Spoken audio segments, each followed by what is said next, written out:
Yo, yo, yo, what's good? What's good? So, in the midst of all of this COVID 19 quarantine craziness, I've been thinking there's a certain segment of people who consistently are getting overlooked. And they happen to be a big, big, big, big part of what keeps the efficiency of this nation running. They provide so much for us, and they are consistently there. Rain, sleet, snow, don't fucking matter. And I think it's time that we start talking about them.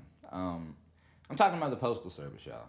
You see, in the midst of everything that's going on, they are still here every day.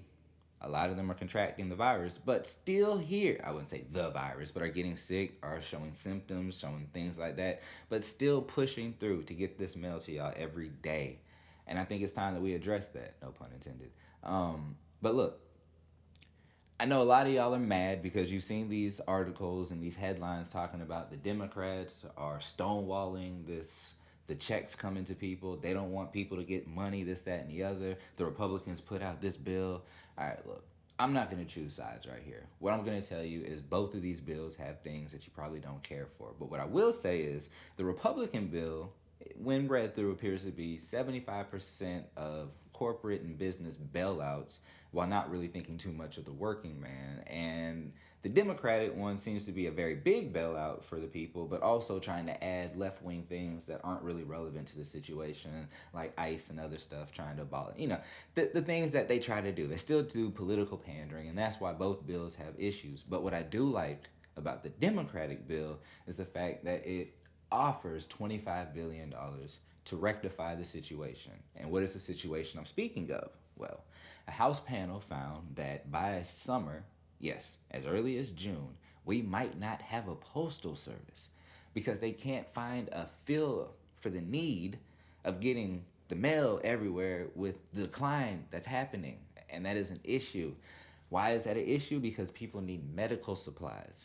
People need to send out votes, even though we just talked about provisional ballots not really mattering. They still need to send them out. People need to get these checks. Yes, because eventually they're going to have to cut checks. They can't tell y'all can't go to work and then like just kick y'all out. You know what I'm saying? So they're going to end up providing checks. There's going to be some type of relief. But how is that going to get there? I know a lot of people would be like, why not UPS? Why not FedEx? And while that is a noble idea, and I'm sure that there's probably ways that it could work out, it's going to take a lot more to implement the logistics that are necessary. I know they have routes and I know that they can go place to place, but they don't deliver everywhere and it's not mandated. And I know in the free market it would be an incentive for them to do such if they wanted to get the contract, but then that makes it so much more of an infrastructure that they have to complete to be able to, fulfill the contract. Now, a better solution would probably be Amazon, seeing as Amazon already runs with the United States Postal Service. They already have logistics in place. But Amazon's too big. Nah, I mean, that's not the real reason. The real reason is if we're going to spend this much money, then we might as well go ahead and just do the 25 bill to get the Postal Service out of debt and to get the Postal Service the 15 mil that it needs to continue operating and then also give it to break the 3 million cap. $3 million cap that it has. So it's already in place. It's already got the logistics. It just needs the funding. And I know that a lot of arguments against that are the fact that government spending tends to be reckless, tends to be exorbitant, and tends to be mishandled. And then also the running of it by the government tends to be mishandled. And the Postal Service is a little bit different because it's not technically a government entity, but to a degree kind of is. It's weird. But anyways, one real reason that I think that we shouldn't just switch to Amazon or FedEx or UPS or another mail service carrier and why we should continuously stick with what we've seen, what we know.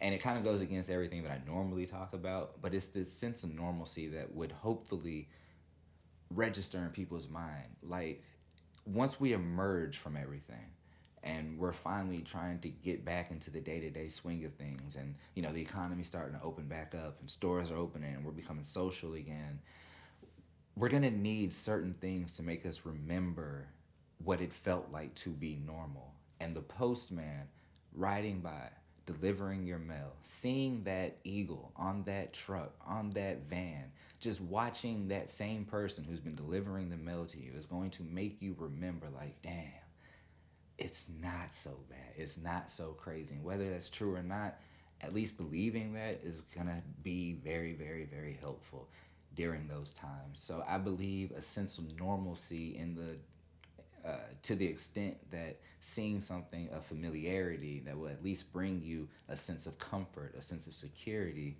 is necessary. And I feel like that's why we should at least hopefully find some type of bill that can at least that can handle everything, not just money wise, not just throw $2.5 trillion out here, not just throw $1 trillion out here, but to actually look at the issues that we need to spend the funding on and actually allocate the funds to those specifically for those amounts. Like, that's what we need to do. And the Postal Service is definitely something that we need to look into. We need to take action, and we need to do it very soon.